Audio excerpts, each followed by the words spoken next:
자, 오늘 영상에서는 수동운전자분들이 겪는 이 딜레마존에 대해서 말씀을 조금 드려볼까 합니다. 딜레마존이라고 하면 보통은 교차로를 지나게 될 때 황색 등이 들어왔을 경우가 있죠. 멈추자니 교차로 가운데 멈춰버릴 것 같고, 그대로 가자니 혹시 신호 위반을 하고 오는 차와 어떤 사고 위험이 있을지 모르는 좀 애매한 타이밍에 신호가 걸리는 그런 것들이 이제 보통 딜레마 존이라고 얘기를 하는데요. 제가 여기서 이제 수동운전자들이 겪는 딜레마 존이라고 한 것은 변속하기 되게 애매한 타이밍을 이제 말씀을 드리고자 합니다. 이 변속하고자 하는 타이밍 중에서도 특히 이제 1단에서 2단 변속하는 그 구간인데요. 보통 속도가 한 20km 정도 혹은 그 이상에서 2단으로 변속을 해야 이게 이제 RPM이 한 2000 정도에 떨어지면서, 혹은 뭐 2000보다 조금 못하다고 하더라도 어느 정도는 그래도 차가 이제 움직일 수 있을 정도의 힘을 주면서 그렇게 이제 변속이 가능해지는데, 되게 애매하게 약간 정차할 듯 말 듯한 정도 속도로 움직이는 경우가 있죠. 그러니까 20km 미만인데 한 12, 3km 정도예요. 자, 거의 이제 앞차 지금 상황처럼 정지를 할 것처럼 막 이렇게 이제 가다가 다시 뭐 신호가 녹색등으로 이제 바뀌게 되면서 주행을 다시 이어나가야 될 때, 자, 이때는 이제 2단이 들어가 있는 상황이라면 좀 제대로 된 가속을, 워낙에 속도가 낮기도 하고 RPM이 지금 낮은 상태이기 때문에 가속을 하고자 하는 그 상황에서 가속력을 제대로 발휘를 할 수가 없죠. 근데 또 그렇다고 해서 1단을 넣자니 뭔가 되게 엔진 브레이크가 급격하게 걸리면서, 1단이 이제 기어배가 제일 크기 때문에 아무래도 차가 조금이라도 움직이고 있는 상황에서 아주 진짜 한 10km 정도의 상황이 아니라면, 그 상황에서는 1단을 넣게 되면은 뭐 경험해보시면 뭐 제가 굳이 말씀 안 드려도 다 아시겠지만, 1단을 넣게 되면 차가 엄청 울컥거리면서 되게 기분 안 좋은 그런 승차감을 만들어 주게 됩니다. 자, 그래서 이제 그런 경우에 사용을 할 수 있는 게 이제 레브 매칭이라는 기술이 있죠. 근데 이제 제가 또 이제 이 레브 매칭을 할 수 있다 이런 얘기를 하면 또 분명히 뭐 아반떼에는 레브 매칭 없어요 뭐 이런 식으로 또 질문을 하는 사람들이 있는데, 없어서 제가 지금 이런 걸 보여드리는 게 아니잖아요. 네, 그러니까 좀 너무 당연한 말씀은 좀 하지 마시고, 네, 아무튼 지금 주행 상황 속에서 이제 뭐 보여드릴 수 있는 상황이 오면 보여드릴게요. 그러니까 대체적으로는 아까 말씀드렸었던 이제 신호가 바뀌는 타이밍에서 거의 속도가 줄었다가 다시 가속을 이어나가야 되는 그런 상황, 혹은 이제 대표적으로 우리가 만날 수 있는 상황이 이제 오르막을 아주 서행을 하거나, 아니면은 오르막, 특히 오르막 상황에서 거의 정차를 할 듯 말 듯 하다가 다시 움직여야 되는 그런 상황이 이제 대표적인 예가 될 수 있겠는데, 뭐 사실 레브 매칭 같은 경우에는 뭐 다른 단소에서도 다 사용을 할 수 있긴 있죠. 네, 보통 이제 RPM을 좀 높여가면서 스포츠 주행을 하는 경우에 이 N 차량들에 이제 적용된 이 레브 매칭 기능을 좀 적극적으로 활용을 해서 주행하는 경우가 이제 상당수 많으신 걸로 알고 있는데, 지금 제가 이제 말씀을 드리고자 하는 이 상황은 스포츠 주행하고는 상관이 없고요. 이거는 그냥 단지 이제 1단, 2단 기어비 차이가 좀 크기 때문에 좀 애매한 그런 딜레마 존에서 변속 충격을 줄이기 위함이고, 또 재빠른 가속이 필요한 상황이 있을 수 있잖아요. 그런 상황에서 좀 재빠른 가속을 얻기 위함이라고 보시면 되겠습니다. 아무튼 핵심은 이제 2단으로 가기에는 분명히 이제 지금 너무 가속력이 떨어질 것 같다라고 하는 상황에서는 이제 1단을 넣는데, 1단을 넣으면서 이제 회전수를 조금 띄워준다, 이게 이제 핵심이라고 보시면 됩니다. 뭐 전혀 복잡할 건 없고요. 뭐 이걸 이제 이 레브 매칭 기능에다가 맡길 수도 있는 부분인데, 레브 매칭이 상당히 이제 정확한 회전수 보정을 해주는 건 맞긴 맞는데, 이제 모든 상황에서 또 100% 만족스러운 보정을 해주냐면 또 그건 아니에요. 특정 상황에서는 약간 좀 버벅버벅 이렇게 필요 이상으로 이제 RPM을 많이 띄운다거나 뭐 그런 경우들도 좀 종종 있거든요. 제가 이건 이제 벨로스타인을 타봤을 때 느꼈었던 부분인데, 그렇기 때문에 이런 부분에서는 좀 직접적으로 해주셔도 좋고요. 또 직접적으로 했을 때 장점은, 레브 매칭 같은 경우에도 제가 알기로는, 제가 지금 기능을 잘 안 쓰니까 이게 지금 정확하게 2단계로 나눠져 있는 건지 아니면은 3단계로 나눠져 있는 건지는 기억이 잘 안 나거든요. 아무튼 근데 이제 이 레브 매칭 해주는 정도도 뭐 스포츠 플러스 이렇게 단계가 나눠져 있습니다. 근데 이제 필요 이상으로 레브 매칭이 기능을 켜놓게 되면 되는 경우가 있어요. 굳이 안 해도 되는 상황에서 하는 경우가 있단 말이죠. 이제 그런 것들 같은 경우에는 직접 하게 되면 내 판단 아래서 이제 할 수 있는 거니까 적절하게 필요 없는 상황은 피해서 이제 사용을 할 수 있는 그런 방법이 있습니다. 그래서 이제 배워두시면 좋고, 또 이제 이 기능이 없는 수동차를 뭐 나중에 혹시라도 타게 되신다 하면은 기능 자체를 이제 이런 기술들을 이제 익혀두게 되면 자연스럽게 그 차에 좀 빨리 적응을 할 수가 있겠죠. 그렇기 때문에 뭐 배워둬서 나쁠 건 없다고 생각을 합니다. 요즘 세상에서는 특히 이제 수동운전 같은 경우에는 운전의 즐거움, 수동운전의 즐거움이라는 거는 직접 조작하는 데서 보통 많이 나오잖아요. 그렇기 때문에 이제 조금이라도 운전자가 직접 조작을 할 수 있는 여지를 많이 남겨두면 그게 저는 즐거움이 된다고 생각을 하기 때문에 배워두시면은 재미를 위해서도 좀 좋은 요소가 되지 않을까라는 생각을 하고 있습니다. 이번에도 타이밍이 오지 않을 것 같은데, 지금 이제 3단 뭐 한 50km 정도 속도로 이제 달리고 있는 상황인데, 여기서 이제 신호가 바뀌게 되면 뭐 20km 미만 이렇게 떨어지게 되겠죠. 그때 이제 브레이크를 밟으면서 이제 천천히 감속을 하게 되니까, 그렇게 하다가 이제 다시 주행을 해야 되는 상황이다 라고 하면, 그때는 이제 오르막이니까 2단으로 가기는 평지에 비해서 더 힘들어지겠죠. 그래서 이제 그때 이제 1단을 사용을 하게 되는 경우에서 계속 말씀드리고 있는 그런 레브 매칭을 동원을 해서 이제 사용을 할 수 있다, 이런 걸 이제 보여드리려고 했는데 오르막은 이미 끝났고요. 일단 주변 도로를 조금 더 다녀보겠습니다. 이게 상황이 잘 안 만들어지네. 근데 이제 차가 많은 도로를 실제로 이제 달리다 보면 수동차 같은 경우에는 자동 변속기에서는 이게 사실 전혀 고민할 문제가 아니잖아요. 근데 이제 수동 변속기 차량 같은 경우에는 1단으로 가속을 해야 되는 필요성이 좀 느껴지는 구간들이 자주 나와요. 일단 제가 느끼기에는 좀 그렇거든요.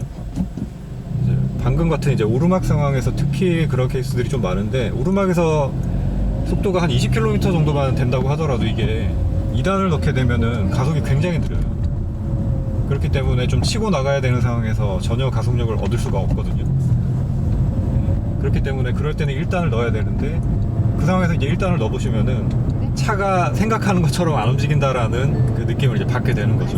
울컥울컥 한다던가, 아니면은 갑자기 브레이크 밟은 것처럼 팍 차가 이렇게 쏠린다든지, 이제 회전수 보정을 안 해주게 되면은 대표적으로 나오는 증상들이죠. 이제 그렇게 되는데, 그때 이제 회전수 보상을 해주게 되면 그게 이제 잘만 맞으면 딱 내가 원하는 타이밍대로 가속을 할 수 있다는 게 지금 이런 방법의 가장 핵심이라고 보시면 됩니다.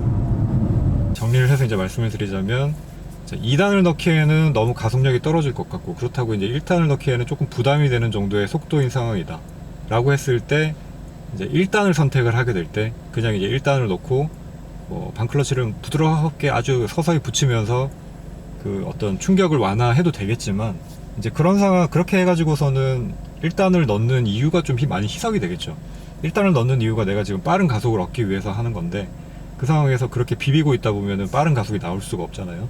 그렇기 때문에 그 상황에서 회전수를 좀 띄워주고 적절한 양의 이제 회전수로 맞춰준 다음에 가속을 이어나가면 내가 원하는 상황, 특히 이제 오르막에서 차가 좀 정차가 되거나 오르막에서 좀 빨리 치고 나가야 되는 그런 상황에서 유용하게 사용을 할 수 있다 라고 정의를 해 드릴 수 있겠습니다. 일단은 저는 여기서 이제 좌회전을 한번 해서 가볼 거고요. 지금 제가 옛날에 살던 동네가 신월동이라서 이쪽도 사실 좀 자주 많이 다녔었는데, 제가 화곡동으로 이사하고 나서는 이쪽은 사실 많이 안 와봤어요. 또 이제 활동을 하는 범위가 좀 달라지게 되더라고요.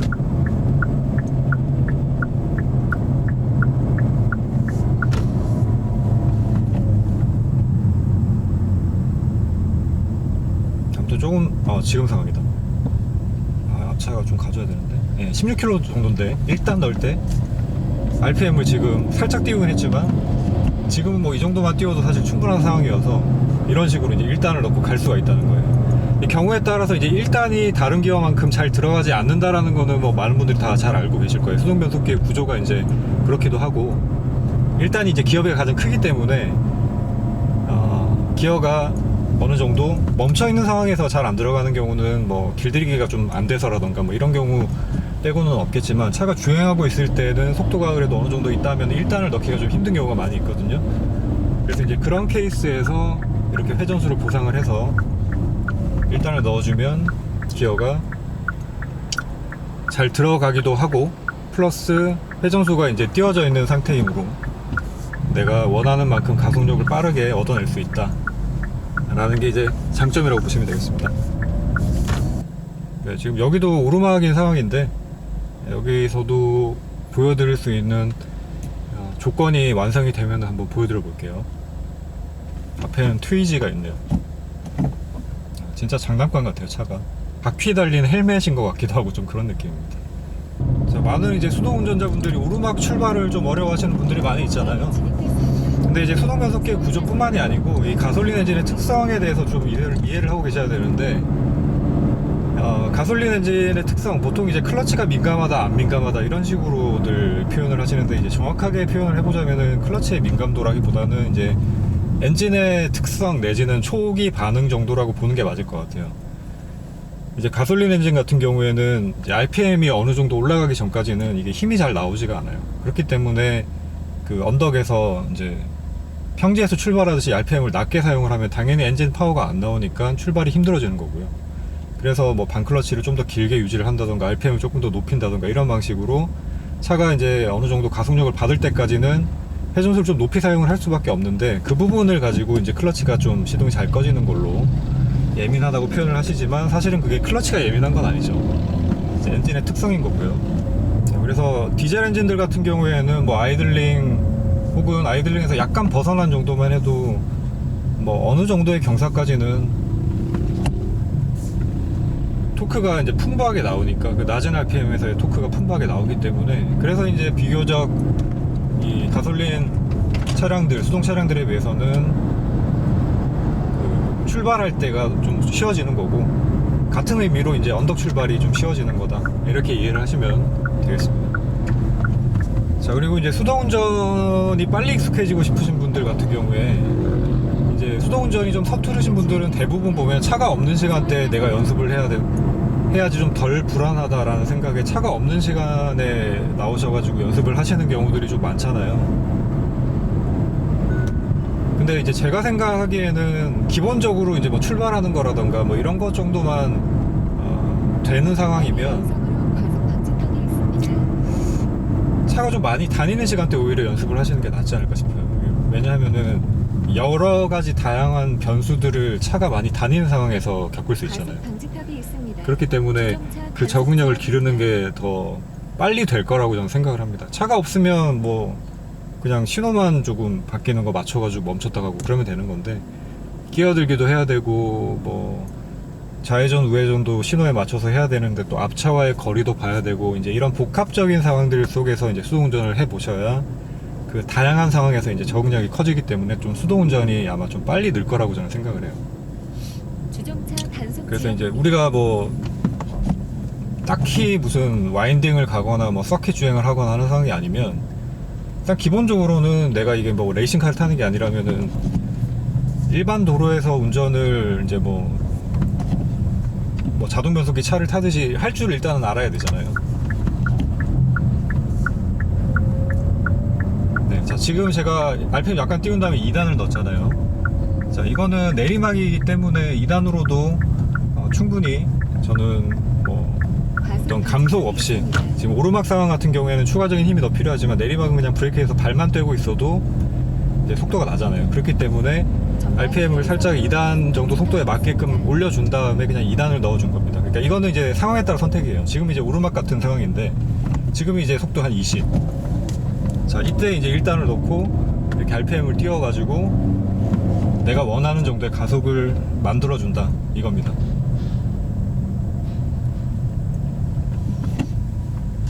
그래서 이제 인캠을 보시면 앞차와의 거리가 어느 정도 일정하게 유지가 되는 걸 보실 수가 있을 거예요. 근데 이제 초보자분들 같은 경우에는 이 모든 게 생각처럼 당연히 쉽게 되진 않을 거기 때문에, 수동운전은 차가 움직이는 타이밍이라고 해야 될까, 이런 게 이제 자동 변속기랑 조금 다르다고 보셔야 됩니다. 그러니까 거기에 대한 이해를 하시고 이제 차를 움직이셔야 돼요. 그러니까 수동운전 같은 경우에는 뭐 보시면 아시겠지만 출발하고 저속으로 움직일 때까지는 계속 반클러치를 이렇게 썼다가 뭐 경우에 따라서는 저처럼 기어를 뺐다가 이런 과정을 반복을 하게 되잖아요. 그렇기 때문에 이렇게 저속으로 움직이는 게 아주 힘든 상황입니다. 그러니까 자동 변속기 같은 경우에는 브레이크만 그냥 떼고 움직이는 그 상태가 수동 변속기한테는 꽤나 이제 조작이 좀 복잡해지는 상황이라 보시면 돼요. 피곤하고. 네, 그렇기 때문에 그 자동 변속기를 운전을 하시듯이 앞차와 거리를 막 딱 붙여가지고 막 그렇게 가시면은 운전하는 내내 아마 피곤하실 거고, 그렇게 가지 마시고 자, 어느 정도 거리를 두고 적당히 이제 엔진 브레이크도 사용을 하고, 그 다음에 뭐 경우에 따라서는 기어를 좀 낮춰주기도 하고, 이런 방법들을 쓰면서 주행을 하셔야 돼요.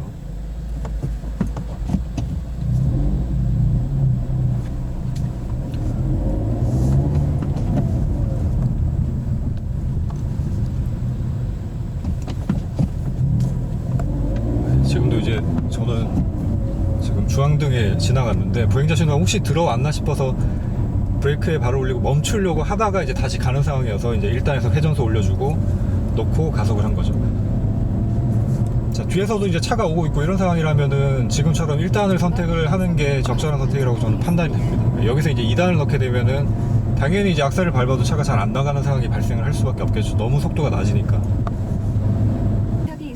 신월실동 되게 진짜 오랜만에 와봅니다. 코나빈스라고 커피점이 하나 있는데 한 10년 전인가 생긴 걸로 제가 기억을 하거든요. 네, 아직 잘 있네요, 코나빈스.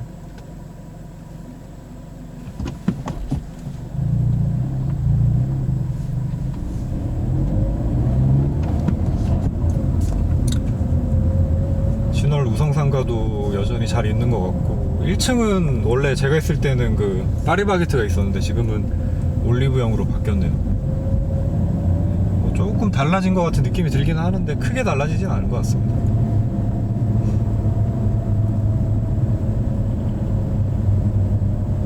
여기 좌측에는 네, 편의점이 이렇게 있었고, 이건 그대로 있네요. 뭐 기룬 아파트 그대로 있고,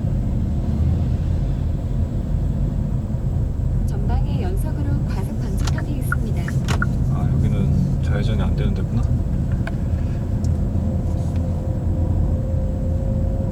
여기 신월동 버스 종점도 그대로 있네요. 야, 되게 오랜만에 오니까 약간 제가 고향은 아니지만 고향 온 것 같은 느낌이 살짝 들기는 하네요.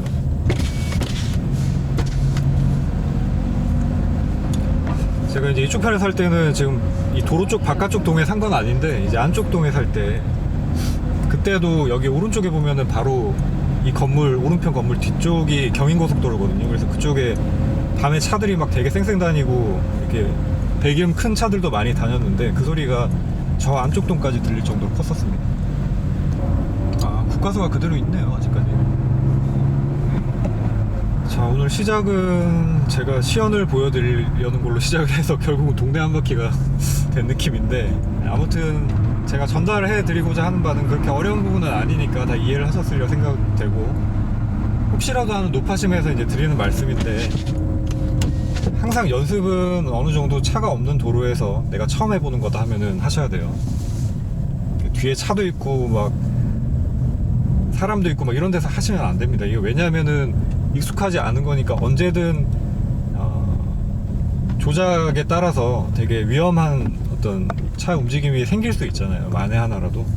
그렇기 때문에 그런 것들을 좀 피해서 연습을 하셔야 되고, 내가 충분히 어느 정도 조절이 가능한 상황 정도까지 익숙해졌다 싶을 때 하셔야 돼요. 그 부분에 대한 당부 말씀만 드리면서 오늘 영상은 마무리를 하겠습니다. 자, 지금처럼 이제 골목골목 이렇게 다니다 보면, 지금 저 여기 걸어서는 와본 것 같은데 차로는 지금 처음 와보는 것 같거든요. 이렇게 이제 골목골목 다니다 보면 좁고 차들 많이 세워져 있고 막 이런 데서 오르막도 나오고 막 엄청 많은 이 상황을 겪게 될 거예요. 근데 이제 그런 상황들 속에서 좀 땀도 좀 흘려보고 하면서 이제 운전이 익숙해지는 거다, 이렇게 보시면 되겠습니다.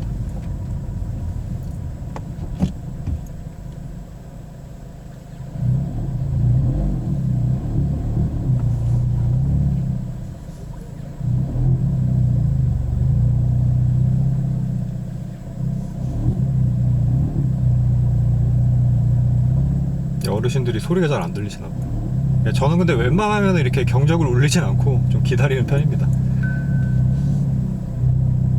이게 차가 시끄러운 차임에도 불구하고 잘 모르시나 봐요. 그리고 제가 이제 처음 가는 길을 이렇게 가고 있으니까 가다 보면 되게 막다른 길이 나와서 뭐 후진을 해야 되는 경우도 있을 수 있거든요. 특히 저는 이제 구로 쪽 그 골목골목 지나갈 때 그런 경험들이 좀 많이 있었는데 막 진짜 말도 안 되는 데다가 차를 막 세워놓은 거예요. 막 그래가지고 야 이건 분명히 길이 맞긴 맞는데 차가 지나갈 수가 없으니까 어떡해요. 그냥 후진을 해야 되잖아요. 그런 상황들도 좀 많이 겪었었습니다.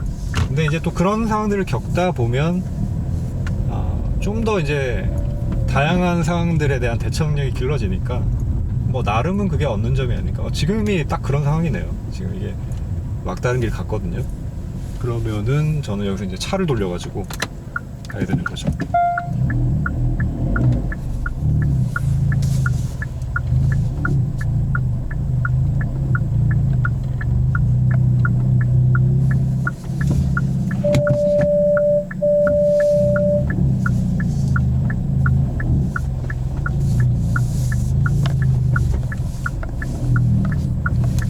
그래서 이제 이런 다양한 상황들 속에서 이제 운전을 하시다 보면 이 능숙함이 조금 더 발전이 될 여지가 있다. 그냥 그렇게 이해를 하시면 되겠습니다. 왔던 길로 이제 되돌아가야 되겠네요. 특히 이제 이 오른쪽 편 같은 경우에 운전석에 타 있는 입장에서는 사이드 미러 아래쪽부터 시작해가지고 뒤쪽에 사각이 굉장히 많이 발생을 하잖아요. 그래서 우회전을 하게 될 경우, 이렇게 좁은 데서 우회전을 해야 될 경우에 특히 오른쪽 문짝이라던가 이런 데가 이제 긁힐 위험이 커지니까 그런 부분들에 대해서는 좀 더 이제 주의를, 공간감이 확실하게 생길 때까지는 주의를 해서 운전을 하셔야 되겠습니다.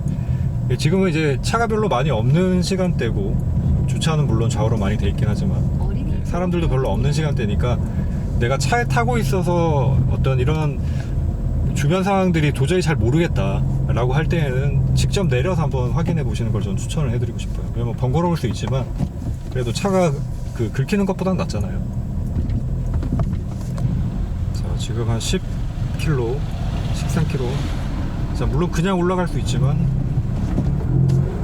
RPM을 한번 띄워주고 가속력을 이끌어내서 올라가주는 것도 괜찮은 방법입니다. 이게 너무 낮은 RPM으로만 계속 주행을 하는 것도 사실 엔진에 그다지 좋은 상황은 아니라고 생각을 하시면 되거든요. 그래서 항상 뭐 2000rpm을 유지를 해야 된다, 뭐 1500rpm을 유지를 해야 된다, 이런 고정관념은 가지실 필요가 없습니다. 필요에 따라서 RPM을 높게 써야 되는 상황이 온다 하면 높게 쓰셔야 돼요. 아무튼 뭐 처음 계획과는 다르게 제가 지금 뭐 여기까지 올 생각도 애초에 없기도 했었는데 어쨌든 과거에 살던 동네도 이렇게 한번 와보고 또 둘러보는 계기가 돼서 이번 촬영이 저한테는 좀 재밌는 경험이 됐습니다. 사실 이럴 일이 아니면은 이쪽 동네에 올 일이 없거든요.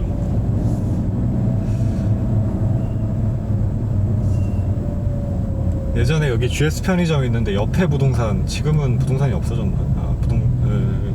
부동산 있네요 그대로. 여기 부동산 이름이 동아부동산. 예, 동아부동산. 여기서 지역입니다. 그때 이제 제가 당시에는 전세로 살 때였는데 과속 방지턱이 있습니다. 이사하는 당일날 집주인하고 좀 분쟁이 있어가지고 좀 막 언성 높이고 막 하여튼 뭐 그랬었던 또 기억이 나기도 합니다.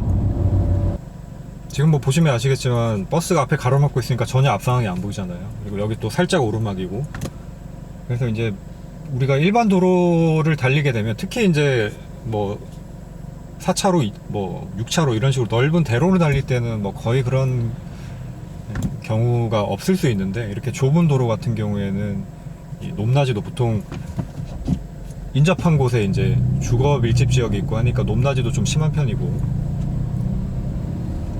또 신호도 많고 그렇기 때문에 운전을 하는 데 있어서 여러 가지 상황, 변수가 상황에 따라서 많이 작용이 된다 보시면 되고, 그런 상황들 속에서 이제 적응력이 길러진다고 보시면 되겠죠. 이거는 뭐 자동 변속기 차량이건 뭐 수동 변속기 차량이건 똑같은 건데, 수동 변속기 차량이 아무래도 조작이 조금 더 어렵다, 이거는 부인할 수 없는 뭐 사실인 거죠.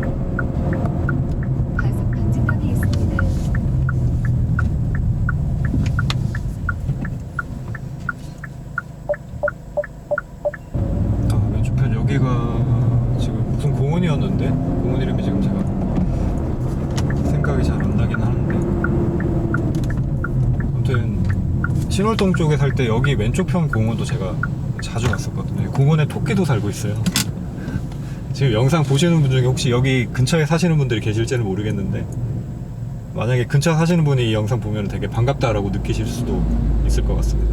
아무튼 촬영은 그러면 이렇게 마무리를 하겠습니다. 자, 영상 보시고 뭐 궁금하신 점이라든지 뭐 아니면 이해가 잘 안 되시는 부분이라던가 이런 부분들이 있으시면 또 댓글로 남겨주시면 제가 보완해서 설명을 드리거나 또 답변을 드리도록 하겠습니다. 보고 싶으신 뭐 그런 내용이 있으시면은 커뮤니티도 좋고, 제 영상에 있는 그 댓글들은 다 항상 체크를 하고 있으니까 댓글로 남겨주시면 최대한 반영을 해서 컨텐츠 제작에 반영을 하도록 한번 해보겠습니다. 자, 그럼 지금까지 레인이었습니다.